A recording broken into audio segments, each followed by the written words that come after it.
Yo, what's up guys? Welcome back to a brand new video. Today we've got something a little bit different in the works. Basically, obviously, before I did karting, before I started any of the karting and owning my own kart, even way before rental karts, I did a thing called Autograss Racing. Now this is where I race in the junior category, so the age of 12 I started, all the way up until I was 15. So yeah, this one is from the 2016 season, so I think I was 13, 14 at the time, so pretty young age to be honest. But I have actually just found out that my granddad actually vlogged most of my racing that I did back in the day, so I thought, you know what, let's try and do a reaction video to it. So as you can see here, I've got my PC open. So yeah, we've got quite a few clips. We've got one of the races there. I already know what happens, and you guys will see what happens too. It's not the best of race, not gonna lie. It was a little bit aggressive for me and a little bit dodgy maneuvers. So yeah, like you've probably seen before my TikToks or where I've posted on videos before, I did have a little bit of success in that series. As you can see just behind there, I actually came third in the championship in the 2017 season. 2015 and 2016 was a little bit of a struggle for me. I did actually manage to come second in one of the races. I think it's just that one just there. So it was a pretty decent race, that one. Sadly, I didn't actually record that one. Yeah, it was quite interesting to say the least, and to watch back some of these videos. So let's just jump straight into it and see what my reactions and how the vlog will look like back in the day then. So here we are then. Straight away, as you can see, well, we have my car out on the video. My granddad, like I said, just vlogged absolutely everything. He's done more in the pit lane and recording of me behind the scenes than what he actually did on the track, so I found that quite funny. But yeah, let's see how it went then and how the 2016 season went then for me. Maybe I could plug that into my computer and record that. Yeah. Right, that's Dad's helmet. Yeah. The gloves we share. The whatever this thing's called. The mask thingy that when you pull this loose side tape and it gets dirty thingy. Okay. Well, the gloves we share. The steering wheel we obviously have to share. Yeah. So as you can see straight away there, my voice was squeaky as hell. Obviously being like 13, 14 there, I was pretty young, so I had a very squeaky voice, and I had no clue what I was talking about, especially with the goggles. Apparently I didn't know what they were back then. So yeah, basically what I was saying about the tape thing, they had a little lever on the side, so when they would get too dirty, because obviously it was dirt track racing, you would just pull it and the tape would come across. So yeah, a little system that I actually barely used, not gonna lie. I probably started using it more towards the end of doing Autograss Racing in the 2017 season, so in 2016 I barely really used it. So yeah, pretty interesting to say the least, and how the little system worked. Obviously it's a lot different to karting, and now I'm about to show off my helmet for some reason. I did actually used to have that helmet literally a couple of days ago, but I've actually chucked it away now because I don't actually need it anymore. So yeah, bit of an interesting atmosphere, obviously, seeing all this again. A lot different to karting. But yeah, let's continue on with the video though. Then this is my helmet. This is your helmet. And Dad's helmet's in Has it there. got your name on it? Oh no, we can't put any stickers or anything. Oh, I The see. glue might make cracks in it. Oh, I so see. we're not allowed to put like any stuff on it. So, but mine's blue, and so my favourite colour's blue. So. Oh, very and also good. Jensen Button's helmet's blue. Jensen Button. There you go. And that's Very it. good. And then the fuel and stuff.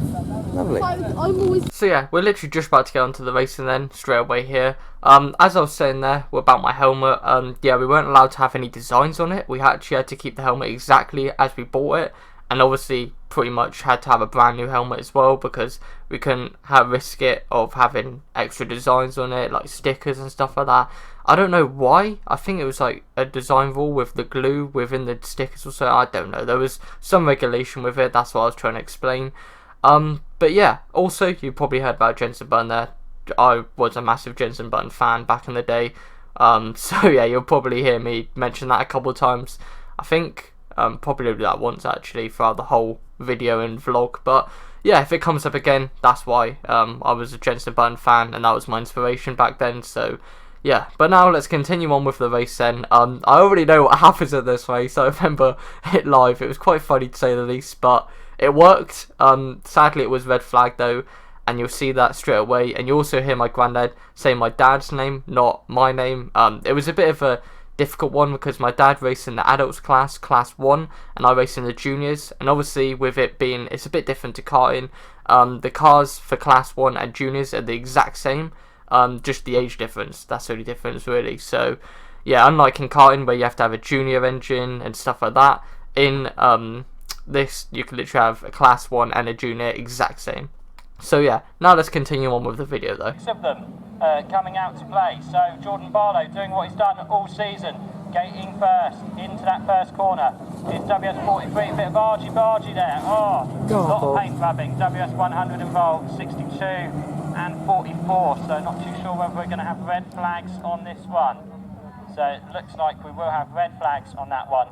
And we'll have a decision on that very, very shortly. What happened on that one then, Rhys? I don't know. On the one where they were flat, I was going around. Yeah. And then there was nobody in my mirrors because I looked before I turned in, except Geordie Barlow, who was first. And I thought, okay, he's first, so I'm alright. So I turned in, and yeah, that happened. So we hit, they stopped the race then. You went bang. Bang! I carried on, and I saw the flags. I thought, oh wow. Oh, well, never mind. I guess the race is red flag. Did all right. Yeah. Oh my god. That was hard watching that, for God's sake. So yeah, that was the video. So as you saw there, I was down the middle. I was concentrating on the guy on my inside and didn't really notice the guy on the outside. So I tried to leave the guy on the inside a little bit of room.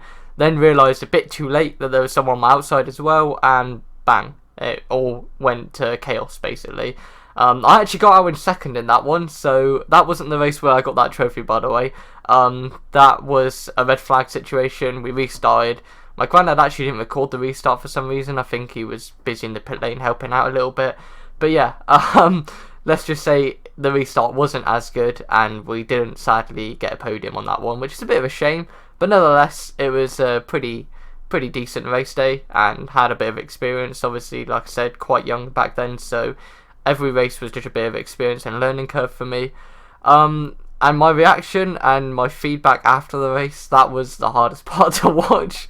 My voice about, I don't know, like, it's so bad watching yourself on a video like this from like years ago. But yeah, as you can see, I was just explaining about what happened and how I felt in the moment.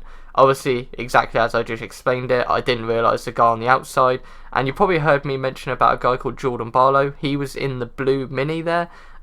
He was literally championship winner straight away. He always dominated in the juniors. He'd just literally get a good start, go away down the road, and that was it. He would win. So yeah, it was quite hard to actually ever keep up with him. But I actually did in the final, where I did get that trophy in the second.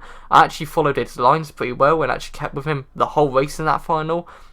And that was my favourite race out of the whole, well, pretty much career in Autograss, to be honest, because I actually followed his lines, seeing what he was doing and what I was doing wrong.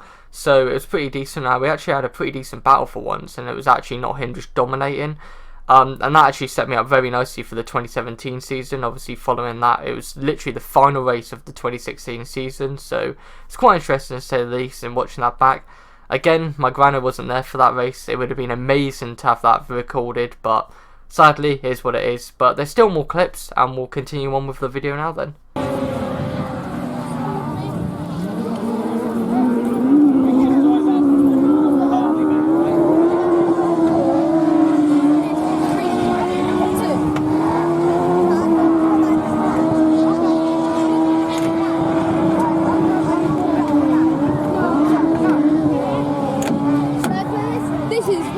Final race. Did you? How's that? On the first lap. Remember when we were? Oh, and yeah. The flag, and I got a massive wet. Yeah. My wrist went like that and twisted right around. Oh dear. I went, ah. So if you're wondering why I did in those two little clips as well, I was just going to explain about the steering wheel. So obviously, like with the Formula Renault experience I did, to get in the car, you actually have to pop the steering wheel off. There's just a bit of a lever. You just pull it back and pull it off. And then obviously to get back in it, you literally just push the wheel on, and then it'll clip in. It'll make a little click sound. And you probably saw me struggling a little bit there. It goes on a certain way, and I didn't quite get it the first time, so that's why I was messing around with it a little bit. But as you heard there, when it clicked in, you saw it clicked in properly. You don't want to go out on track and it doesn't click in properly, or else the wheel will just come off halfway through the race, which wouldn't be an ideal situation, to say the least. And with that little clip at the end there, with my arms, explain how I hurt it a little bit. So in the racing as well, we either had to have a little net thing just outside the window to stop your hands if you rolled over going outside the window, or you had to have a little arm restraint thing that was connected to the steering column, so just basically stop your arms, so if you did crash and roll, when your arms let go of the wheel, it wouldn't, you know, fall out the window and crash your arm. It would literally stop it. So when I had a bit of a crash, I don't remember that one, that was a different day, that race, but I think I literally had a bit of a crash, and obviously when I'd let go of the wheel, it just yanked my hand a little bit. Obviously being young, those things sort of happened, but it wasn't a massive issue. I was alright, no broken injuries or anything, so that was okay. But yeah, that was basically the clips from the 2016 season. I will do a part 2, 2017 season, where we actually got a new car and resprayed it all. That car that we bought was from a guy called Stuart, who actually won the 2015 Southern Autograss Championship in that car. So we really went into that season with high expectations. So yeah, we will jump into that one in part 2. But for now, I'm going to leave this video here. If you enjoyed this video, then make sure to like and subscribe. But thank you for watching, and goodbye.